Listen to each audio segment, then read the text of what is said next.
ევროპის 5 წამყვანი ქვეყნის ლიდერები ბერლინში შეიკრიბნენ და უკრაინის მხარდაჭერაზე ახლო აღმოსავლეთში არსებულ ვითარებასა და ნატოს ევროპული მიმართულების გაძლიერებაზე იმსჯელეს. მოლაპარაკებების მთავარი თემები ევროპული თავდაცვა უკრაინაში მიმდინარე ომი და ახლო აღმოსავლეთში არსებული ვითარება იყო. შეხვედრაში მონაწილეობდნენ გერმანიის, საფრანგეთის, დიდი ბრიტანეთის, იტალიისა და პოლონეთის ლიდერები. დისტანციურად მათ ნატოს გენერალური მდივანი მარკ რუტეც შეუერთდა. გერმანიის კანცლერმა ფრიდრიხ მერცმა დიდი ბრიტანეთის პრემიერ-მინისტრ კირ სტარმერს მადლობა გადაუხადა და ყურადღება ნატოს გაძლიერებისა და ევროპის ერთიანობის განმტკიცებაზე გაამახვილა.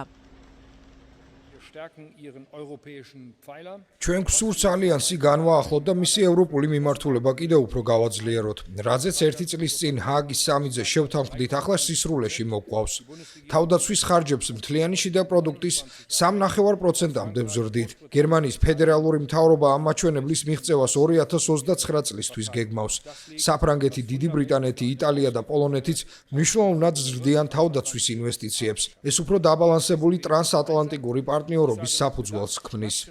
ანკარაში უკრაინისადმი მხარდაჭერის ძლიერი სიგნალის გაგზავნა გვინდა. გერმანიის მთავრობა გამოდის წინადადებით, რომ ნატოს ევროპელმა წევრებმა კიევის მიმართ მნიშვნელოვანი ფინანსური ვალდებულება აიღონ.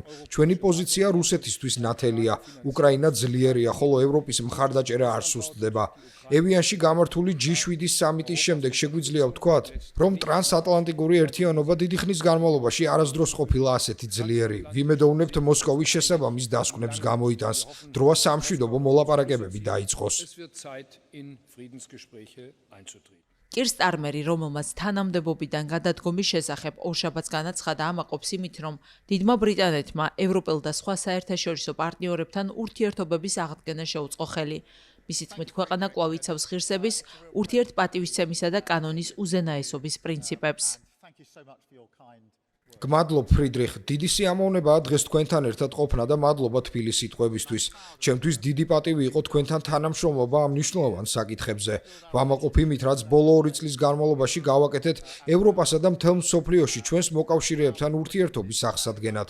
ასევე ვამაყობ, რომ დიდი ბრიტანეთი კვლავ იცავს ღირსების, ურთიერთპატივისცემისა და კანონის უზენაესობის პრინციპებს. მოსკოვში სულ უფრო იზრდება უკმაყოფილება პუტინის ომის მიმართ. ახლა განსაკუთრებით მნიშვნელოვანია რუსეთის ეკონომიკაზე ზეწოლის გაძლიერება ახალი სანქციებით, ასევე უკრაინისთვის დამატებითი სამხედრო დახმარების გაწევა.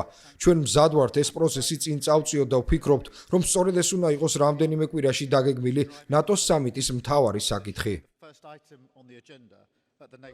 საფრანგეთის პრეზიდენტმა ემანუელ მაკრონმაც დაადასტურა, რომ ევროპის ლიდერებსაც უკრაინის მხარდაჭერის გაგრძელებასა და რუსეთის წინააღმდეგ კოორდინირებული პოლიტიკის შენარჩუნებასთან დაკავშირებით საერთო პოზიცია აქვთ. უკრაინასთან დაკავშირებით ბოლო დღეებში განსაკუთრებით მნიშვნელოვანი იყო ჩვენი საერთო პოზიციის დაზუსტება. ბოლო 18 თვის განმავლობაში პირველად დიდი შვიდეულის ყველა წევრმა ერთსა და იმავე დოკუმენტს მოაწერა ხელი. ამერიკის შეერთებულმა შტატებმა ჩვენთან ერთად კიდევ ერთხელ დაადასტურა უკრაინის ტერიტორიული მთლიანობისა და სუვერენიტეტის მხარდაჭერა, სამხედრო და ენერგეტიკული დახმარების გაძლიერების, რუსეთის წინააღმდეგ სანქციების დაწესებისა და საერთო კურსის გაგრძელების მზადყოფნა.